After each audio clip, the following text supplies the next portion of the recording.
Hi, everybody, and welcome back to Tattoo Homewreckers, a podcast where we talk about tattoos, life, and everything in between. My name is Callista, and this is Giggling Gaia. And we are back. This is a very silly episode because we didn't really talk about it. We just said we're going to do a fun, lighthearted episode about gratitude because recently it was Thanksgiving, and although we don't believe in celebrating a holiday based off of the genocide of millions of people, but we do believe in practicing gratitude every day. Yes, and I don't know about you. Well, I actually do know about you. I have had a very emotionally hungover weekend. Oh, yeah. I've also, last week was a rough week at work. Yeah. And that's as far as I'll get into it. But it dredged up a lot of emotions and some pretty gnarly stuff. So our motto for Thanksgiving was, you are not a terrible person, but you might be, emphasis on the might be, because Caboose kept skipping the might be a terrible chef. Right, and if you're wondering why that was the motto, it's because I walked in on her making sweet potato casserole, and putting food dye in the potatoes. Okay, hold up. But that's out of context. I mean, that's true, but also out of context. Okay, so let's be really clear here. Because last week was just a really bad week, I did not pick up groceries. We were going to her parents for Thanksgiving. The whole thing. And Caboose was just also just absent-minded all week. So, and he holds the card for groceries. I don't hold that card. I only hold the card for Costco, and that's buying in bulk all the energy drinks and shit like that. Which is, vital. Yeah, and we've been genuinely just in a place of not wanting to buy a whole bunch of food lately, so we haven't been. Callie's the only person doing I would say real grocery store runs. Thank you. But Caboose knew, hey, he's gonna make sweet potato casserole because that's his thing. And then they did pick up the stuff to make cream corn, which funnily enough I did not make. I love your cream corn. It's so thanks. Good. I'm gonna make it tomorrow morning. I'm so excited.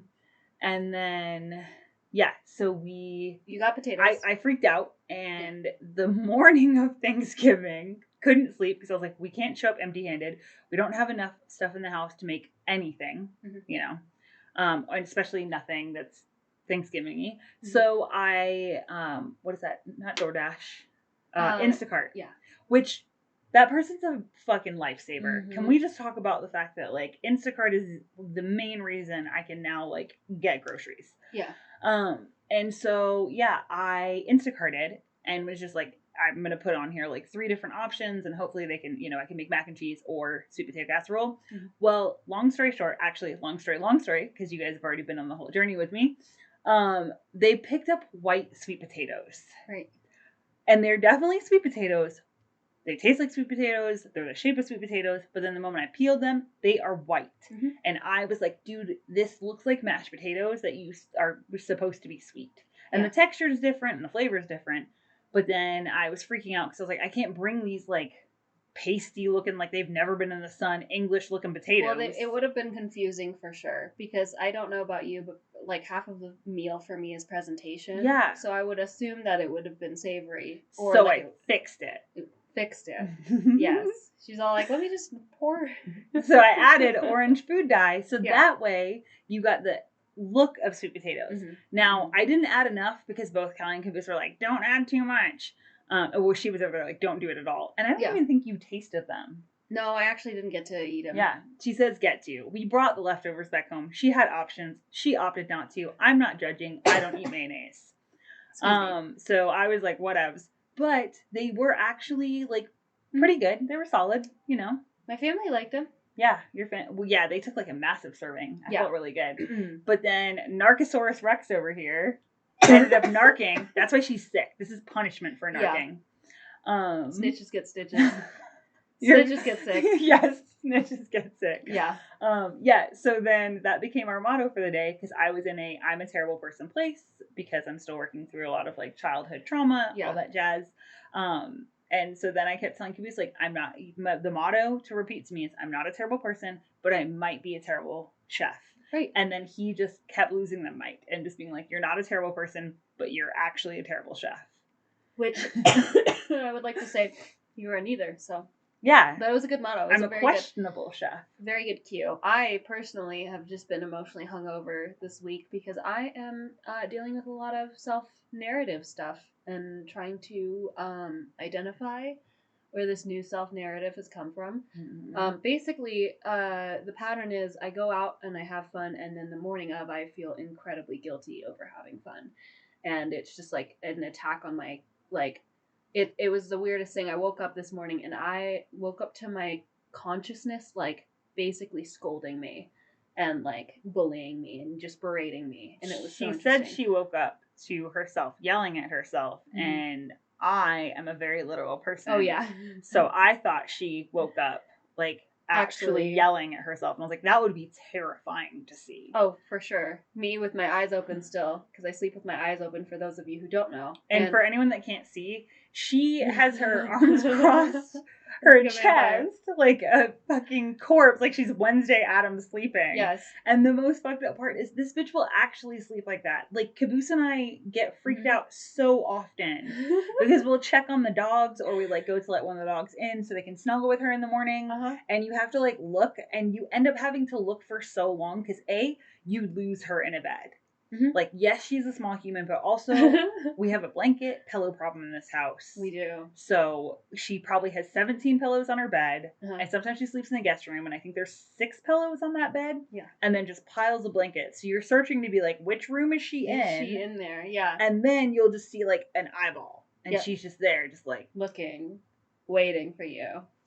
I don't know, like, it's so funny. I think my eyeballs are just too big for my eyelids is genuinely what happens. But yeah, I sleep with my eyes open, for those of you who don't believe me. It's true. I have people who can attest to that. I have pictures and videos. You do have pictures and videos, and so do my cousins. You guys are so messed up for that. It's hilarious. It's so funny. It really is funny. It really is funny. I can't trust them. If I ever nap at my cousin's house, I know that like the group chat is just gonna have 17 horrible photos of me sleeping. Yeah. But yeah, it's been a very emotionally hungover weekend for the both of us. We're just like trying to work through and navigate all these things and process. Which, fun fact, processing.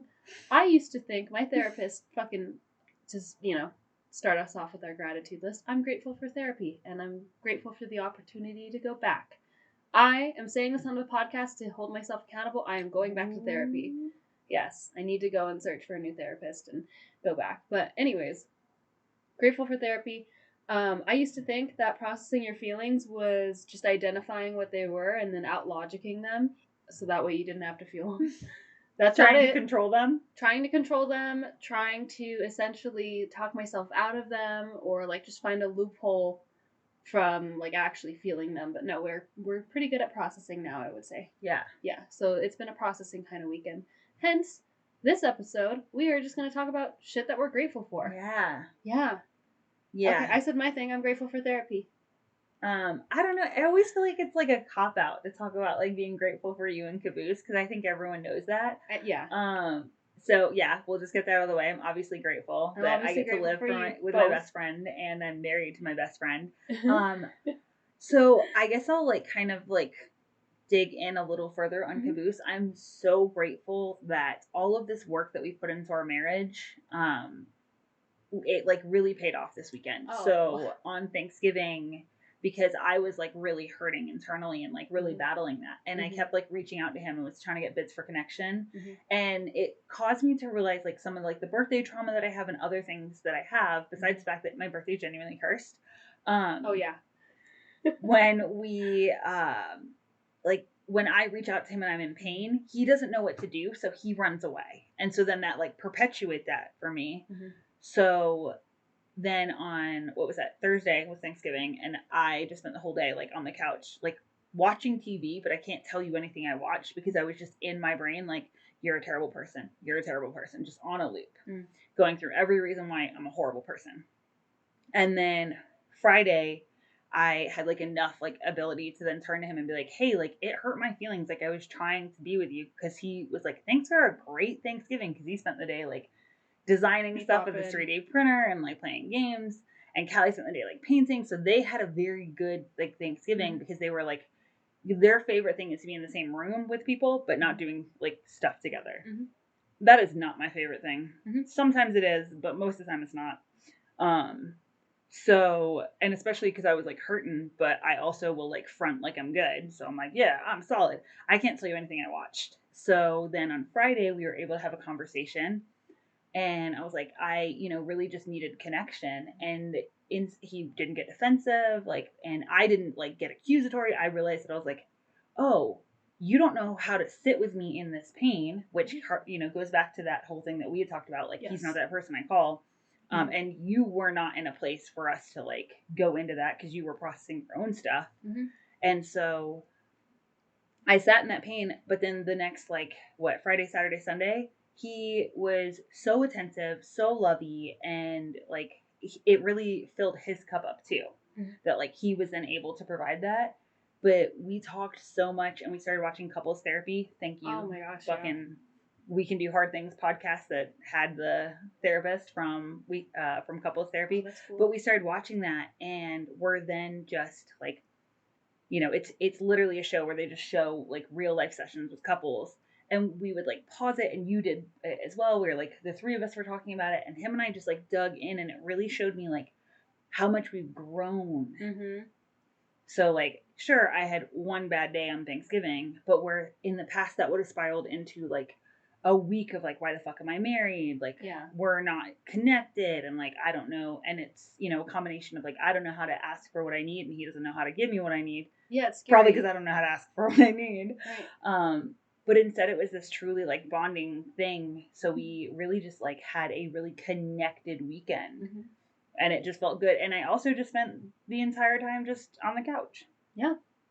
Which is new because it's still the like, my narrative is still, I was a piece of shit today and I didn't do anything. And then Callie kept being like, you did stuff. You rested. You need rest. Absolutely. Yeah. You were like, you know what? I want to be productive. And I'm like, yeah, resting is productive. Yeah, that's still not there yet. I know what you mean though. Yeah. I know I preach I'm trying. It's working its way in. I get it. But yeah, I was just super glad to have people in my life, because then we got to do like a video chat with our friends, and we talked for 3 fucking hours. I don't know how that happened. It was supposed to be like a semi-quick phone call, and of course, was just to schedule a trip. Yeah, and of course we're catching up while we, talk with them and stuff, but then all of a sudden it was 3 fucking hours later, and I was like, holy shit, these are our people. Like, I love them so much. And I just felt so like, even though there was like all that pain, and that pain stemmed from like a giant misunderstanding, and I guess like a series of misunderstandings.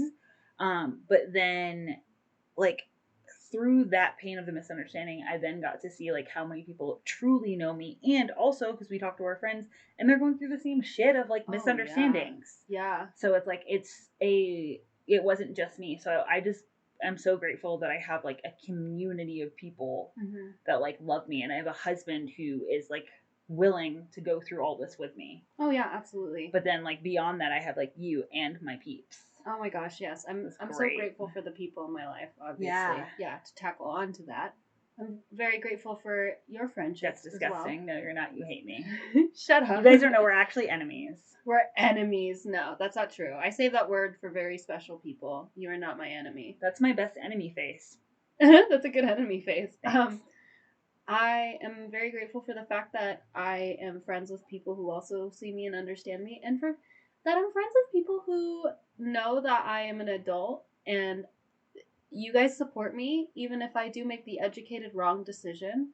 It's educated. How can you not support someone? If you, whatever decision you make, that's my only rule in life, is like, are you doing it educated? And if not, I can't help but educate you, which is where I run into problems with people. Yes, bar, like, obviously anything that could put me or somebody else's, like, actual, like, lives at risk. You're never going to do that anyway. No, but, like, I am very, very grateful that, like, I don't know, I'm friends with people with at least the foresight to know that, like, even if things end up wrong or end up, like, hurting me, which, that's a whole other fucking conversation. But you guys are very well aware that A, I can take care of myself, mm-hmm. and B, we're going to be fine no matter what. It'll be okay. Well, I think it's, that's my favorite thing that I realized when I was like 20, mm-hmm. that life is all about chasing those stories. Yes. And I love sharing life with people that are chasing stories, that mm-hmm. that are like, hey, like my biggest thing when it comes to relationships is all relationships end up in heartbreak. Yeah. And like we were talking about earlier, my heart is broken every time I look at the dogs. Oh yeah, especially Guinness, because she's starting to go gray. I know. And I guess I say she's starting. She is going gray, Mm-hmm. and she's quite gray. And so every time I look at her, I'm faced with her mortality. Yes. And so like I think it was yesterday, I was just holding her, sobbing on her, and she's like, "What the fuck is happening?" I love it. And I'm just like, I am so grateful for you, but like, if you worry about taking the risk, then like, you'll never take the risk. What story are you chasing if you're just gonna couch yourself or bench yourself? You know what I mean? Yeah, well, because like my marriage is either way, it's gonna end up in heartbreak. Oh yeah, it's either gonna end up in heartbreak because we split up, you know, in a year, or it's gonna end up in heartbreak because we die old people together. Yeah. And the likelihood of us both dying at the exact same moment, so neither one of us has to like deal with that actual heartbreak.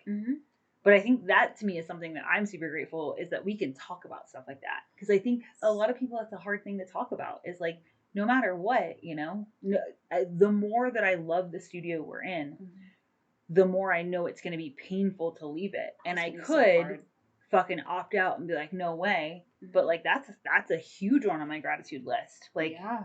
Mark Studios is the reason why I'm staying in Reno for as long as I am, and I'm not fucking just like, dude, I don't give a shit what we're doing. Dude, fuck the team that like we have like been a part of, and the like, just seeing all the dynamics grow, and then all of us as artists but also as people grow. Yeah, holy fuck, we have made so much fucking growth. So shout out to Mark Moots, because I'm very grateful for him as well. He's a phenomenal manager. Yeah, he's my work bestie. I'm so grateful for him. He is so phenomenal. I'm incredibly grateful for him and the work that he's put into the studio, and also just the studio in general. Like, goddamn, we are such a fucking team now.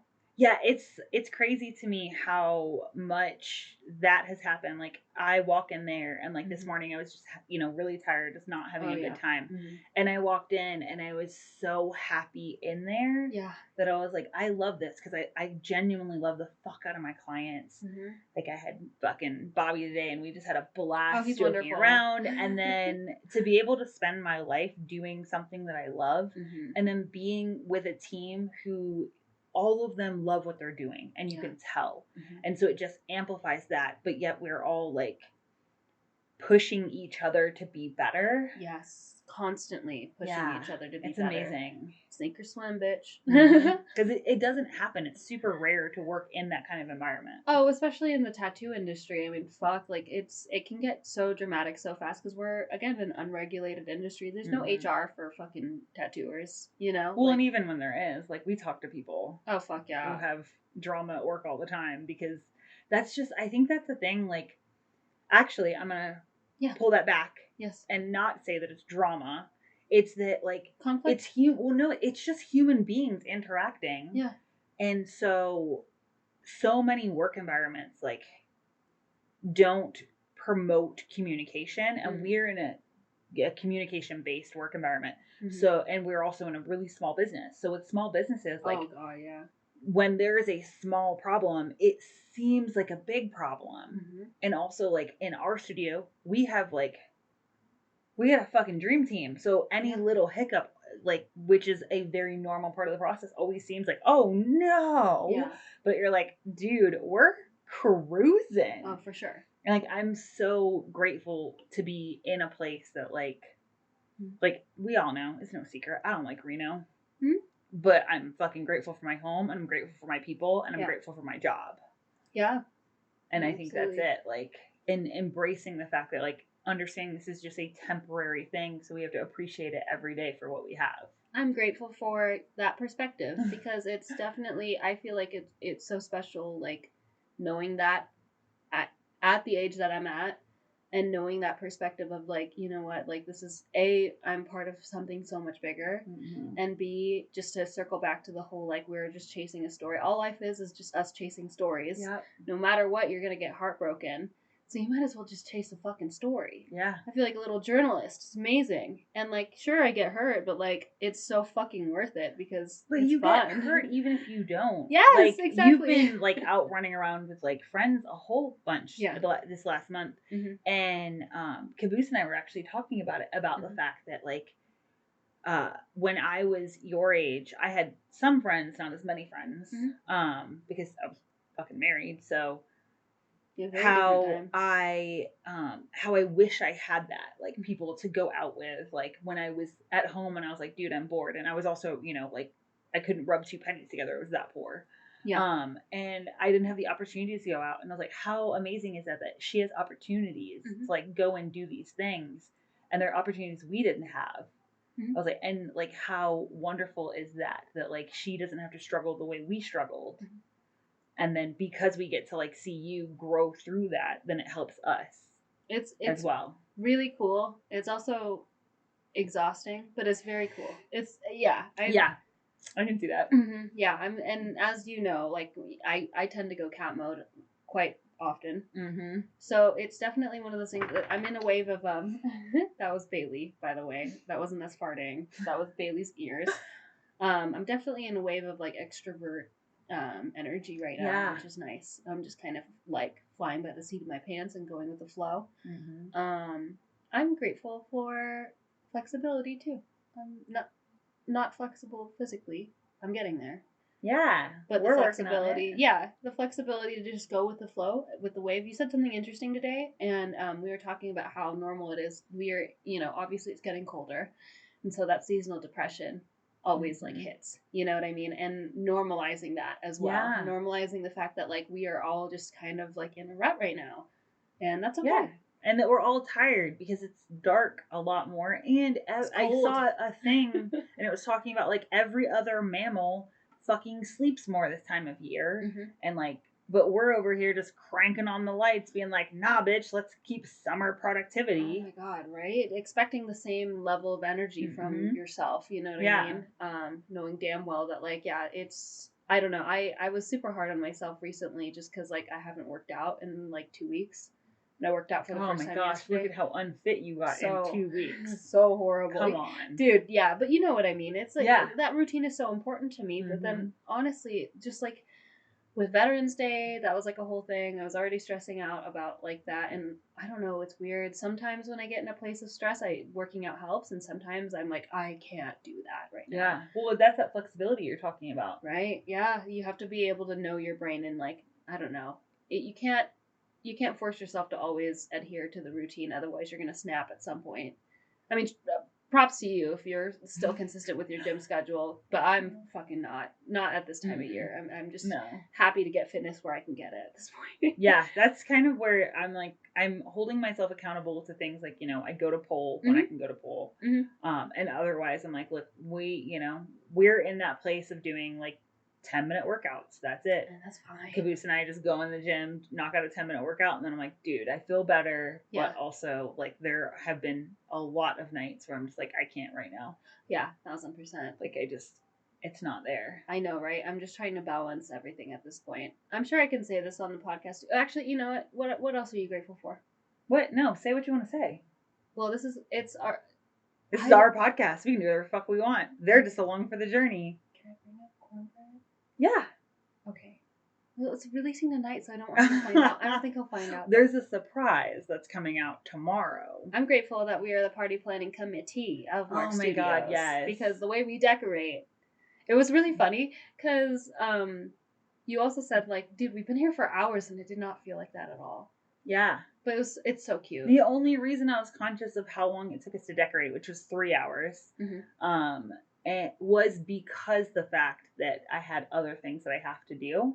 So I was, like, constantly checking my watch for sure. to be like, okay, I need enough time to record so that way I can also go to pool tonight. Yeah. But I think it's one of those things that, like, I lose track of time in those moments because it's so much fun. And, like, it's recognized at work that the party planning part is, like, how we show we care. Oh my God, yes, it's so fun. And I love doing it with you because you also are, like, very detail oriented. So we get to, we have, like, decorations hanging from fishing line, which if you ever want to make any sort of decorations magical, fishing line and clear push pins. Oh yeah. That's all you do. I hang shit from the ceiling all the time. Fun fact, if you're an adult, you can do whatever the fuck you want with your ceiling. And if you're in a rental, it doesn't matter because the holes are so small and drywall is white. So as long as a pushpin can go in it, that push pin can come back out and it won't hurt it. Mm-hmm. But it creates this like beautiful ambiance. Now, obviously at work, we're in an industrial like style building. So it's a lot of like tying it to like the rafters and stuff. Yeah. But I don't know. I feel like it's that like magic for me. Whereas if I can see the strings and I'm like, well, I don't like to see like what's happening behind the scenes unless I want to look for it. Yeah, absolutely. And you appreciate that too, where it's like, yeah, I trim the fishing line and we take those extra time to do those extra details because that's what makes it, to me, that's what makes it magical, is all that extra effort put in. I just love walking into Mark Studios and having a moment. Yes. You know what I mean? It's like a fucking, I get it. Like, we spend so much of our time there. Like, more time at Mark Studios than we do at home. Yeah.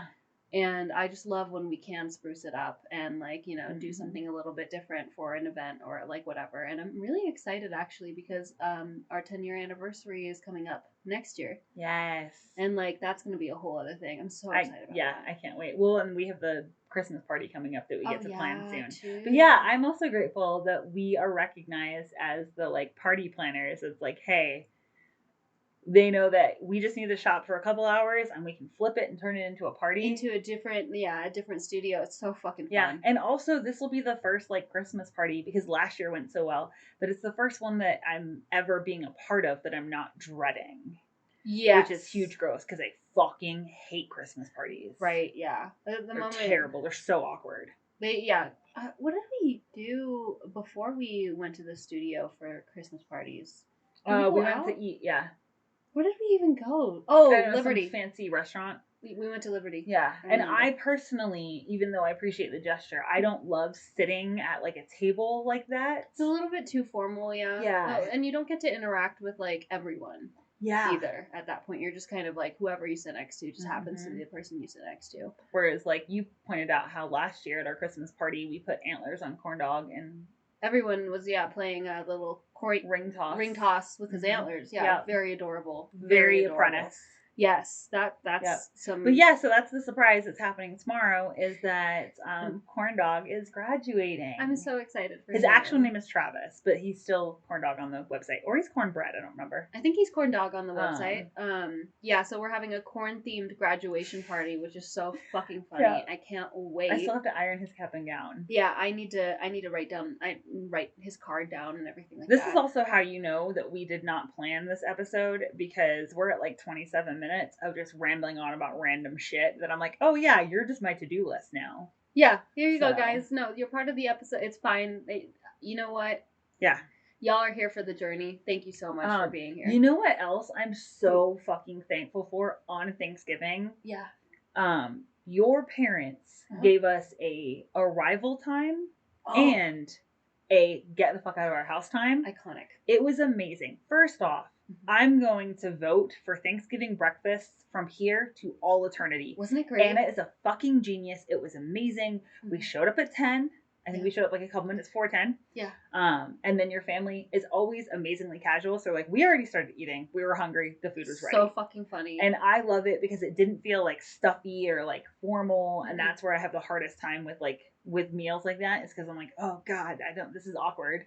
And then it was like 12:30 and they're like looking at the clock like, yo, we told you to be out by 1. It was amazing. Phenomenal. So I feel like all parties should have that start time and the end time. And that includes holidays. Actually, in particular holidays. And also, like breakfast, brunch, holiday celebrations. So good. Those are the wave. Those are they're revolutionary because we had the rest of the day to do whatever the fuck we wanted. So it meant that like any of that holiday stress, which there wasn't because we weren't really hosting. But like the next time I host, I'm like, yeah, it's at 10 a.m. I'd rather wake up at 6 and get everything done because I'm going to be up at 6 either way on a holiday. Yeah. So you basically just made it so I couldn't freak out from 6 a.m. till 3. And we're like, here you go. You can only freak out till 10 a.m. And then I got there and I was like, this is so amazingly casual. Oh my God. Your family knows how to do fucking Thanksgiving. That's what I'm grateful for. Yeah. I love them. I am so thankful for the fact that like we get there and my dad has this little thing where it's like it holds a bunch of shot glasses. So you fill it with ice and then you put like just pre-filled vodka shot glasses in it. So that way it's cold vodka when you're taking a shot. And honestly, I might steal it for the Christmas party. I think that'd be really fucking smart because that would be super duper fun. But yeah, I'm very, very thankful for them. Yeah. You have anything else you're grateful for that you would like to end off? No, I just want to ask you, yes. What do you do to practice gratitude? Because here's the thing is that we're kind of taking for granted that, like, we actively practice gratitude, but I had to learn gratitude. I was not raised in an environment where, like, we talked about the things we were grateful for or, like, appreciative because it was seen as something that was, like, bragging. Like, you were like, oh, look at how amazing my life is. And I feel like there's still a tiny bit of that culture still in our, like, just kind of like in the US. Very common in brown families too, very common. Yeah. Very, very common. Where it was like, okay, you can't brag about anything because that's a bad thing. And then through Brene Brown, I had to learn, like, you know, to start practicing gratitude. So what does your gratitude practice look like? Honestly, I have to say it is vocalizing it. I don't really get much out of, like, writing down what I'm grateful for, oddly enough. I have to vocalize it. So, for example, my friends Tyler and David FaceTimed me the other day. I fucking love them. Yeah, for the first time in, like, forever. And, like, I remember they were trying to egg me on to go and get an Xbox so that way we could play video games together, which I love. And so I, vocalized. I'm like, you know what? I feel really loved. I'm so grateful for you guys. So that's how I practice gratitude because, again, I don't really get a lot out of just writing it down. How about you? It's the same because that's, we do that together a lot in our household. That for me, it's that when I'm frustrated with things, really focusing, like, I did this a long time ago when I wasn't able to necessarily vocalize and I felt like it was, like, cheesy. Now I'll just I'm just like, yo, I'm so grateful for this. And I just tell people, like, when Mark does, like, some boss ass move, I then have to, like, come back to the shop and be like, let me tell you how excited I am. This is amazing. Because I think that, like, we don't compliment people enough. Genuine compliments. I'm not talking like, I don't give a fuck if you like my shirt. Like, I mean, cool, I'll accept it. But like, I want a genuine compliment of, like, hey, I'm really proud. I acknowledge your growth. Right. And, as anyone who's listened to more than just this episode, that's my love language is like growth and efficiency and just, like, getting better. Well, yeah, and that genuine understanding. Yeah. Yeah. Not compliments just to kiss ass. No. It's just like a genuine from a place of, like, that's awesome that you did X, Y, and Z. Because I feel like when you're complimenting somebody on, say, like, a personal growth thing or like a, hey, like, you were able to acknowledge that you were wrong in that situation. When you compliment them on that, it's an actual, like, gratitude practice of, like, I see that, I recognize that, and I'm grateful for you to do that. Yes. As opposed to, like, if you're like, oh my gosh, I like your hair. I'm like, oh, thanks. Like, I appreciate those. But that to me doesn't have that same weight. And so for me, vocalizing it to the person is a big thing because that was part of, like, my family's origin was that my grandma very seldom ever said anything nice to us. And so we always took it as, like, pitting against each other because she would talk about, like, my cousin, like, did you know she's doing this? Did you know she has a job? She has a baby, like, all this stuff. And I'm like, Grandma, you're rubbing in my face all the things that I'm not good at, dude. Yeah. And then it was as an adult talking to my cousin being like, yeah, you're the favorite. And she's like, no way. Every time I talk to her, she's like, Gaia has a business. She has a husband. She can do this. She can do that. And I realized that I was like, she was proud of us. She just didn't know how to vocalize it to us. Yeah, so she had to put it somewhere else too because she had so much love for all of you that she just had to put it somewhere. Yeah. It just was never to your face. Yeah, she never told us. Right. And so for me, like, part of my gratitude practice is telling people. Absolutely. Is being like, hey, I really appreciate you. Thank you for being my friend. I don't know how many times throughout the week we say that to each other. We say it a lot, which is also probably why people think, because I think that it's okay in our society for people to say that to their spouse or to their family. But it's probably partly why people think we're a couple is because they're like, oh, you tell her you love her. I'm like, I do love her. And I want the whole world to know I love her. Yeah. But that doesn't mean it's romantic. And like the way that we do it is we're very vocal with it. Yes, tell your friends that you love them, please. And also tell them all the shit you like about them. It's nice to hear, and they probably also don't realize it. I didn't realize that I was kind. The way that you It's a terrible word. I hate it. Until you kept pointing it out to me, and then our therapist was like, "Well, your actions are that of a kind person." I like that you say that in that voice, as if that's such an insult. Yeah, you're kind. That's so funny. Yeah, so those are my gratitude practices. I love that. Well, Wrecking Balls, please let us know what your gratitude practices are. We'd love to hear it. And I just wanted to let you know, if you made it through this episode of us rambling about stuff that we're grateful for. Thank you so much. We are so grateful for you guys. Yes. Truly, truly so grateful. Thanks for spending time with us. And yeah, thanks for letting us put our silly little voices in your head. Right? How have you not gone insane? And also, yeah, please reach out. We genuinely love when people reach out and leave voice memos are my personal favorite, yes. But you can also text and like message us on Instagram and stuff. DM us, please do. Yes. She reads the DMs and I listen to the voice memos. Yep. But we are so grateful for you. Thank you, and we will see you back next week. See ya!